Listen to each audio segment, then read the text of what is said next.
maaliidhaaf nan dhukkubu? Maaliidhaaf nan dhukkubu gaafan jiruu kee yaadu jabina kee warraaqaa halkanii guyyaan jettuun waariif boroo barraaqaa qorratu miiltoo keetti aduun siif taate haadha simbirroon midduun kee anaan godhattee yaada maaliif nan dhukkubu ree? Maaliif nan dhukkubu ree na hadoodha maleessa lafee koo na qarxamsee gaafa firaa fi aanteen daboon dhugaa kee dabse gaafa faanni kee citee gogaan miilla kee dhumu ana mitii michuun kee maaf silaa nan dhukkubu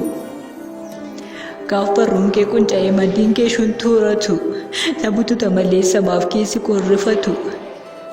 maafan hin aadu silaa yoomnaaf baha gadoodee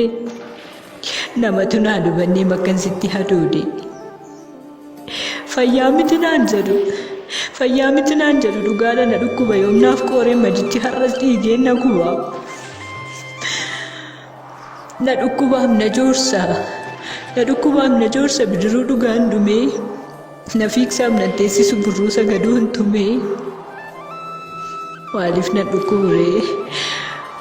nan dhukkubu ree gaafa qooqa kee hiite anaaf joortu hagamu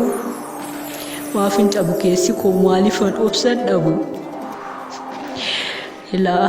gaafa waaqatti boo'u tarii inni nu uumte maaliif calliste laata mo'aatti sorma waliin anatti humnoomte laata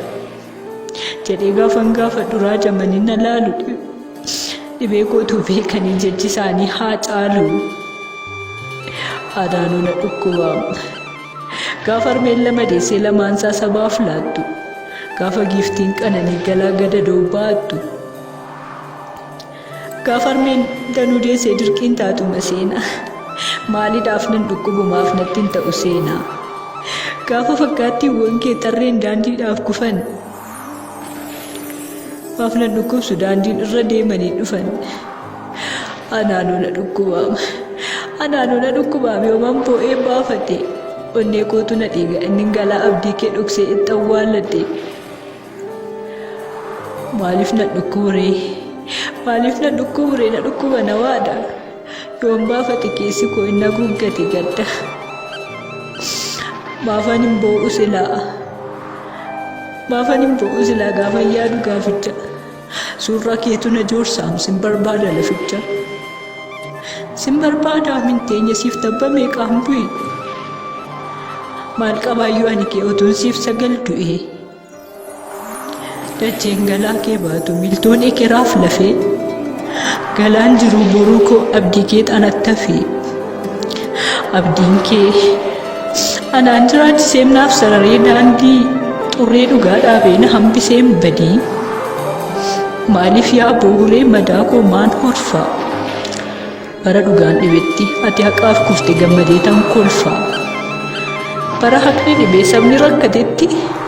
anmaaf amboo hareessa kaayyoof baate wareegama keetti sirraa'oo haa baruun adungoo dhugaati jabina sabichaa faana keen gadhiisu abdii kee guddiseen galma keetti cicha sobaan bahu ragaa dhugaa keen ulfaa'e ulfa bara cufaa xurree keerraan maqu dhiiga kuunsi dhaabeen daandii keetti kufaa xurree keerraan maqu dhiiga kuunsi dhaabeen daandii keetti kufaa